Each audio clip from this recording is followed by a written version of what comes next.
No, the Ten Commandments do not have priority over tradition. The fact that you can even say Ten Commandments at all and that somebody will know what you're talking about, at least vaguely, is itself a product of tradition, because the Bible never identifies anything as the Ten Commandments.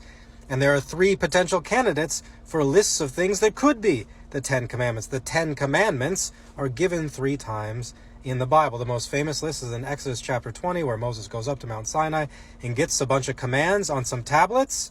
That's a familiar story, but then those tablets are broken, and in Exodus 34, the tablets are remade, and even though the narrator insists that the content of these new tablets is identical to the content of the old tablets, they are completely different when you actually look at that list. That list is called the Ritual Decalogue.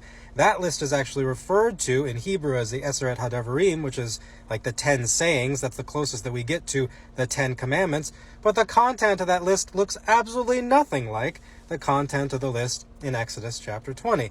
And then we get a third list of the 10 Commandments in Deuteronomy chapter 5. This list is somewhat similar to the list in Exodus 20, but still there are differences. There are differences in stipulations attached to the commands. There are differences in the motive clauses that accompany many of these commands.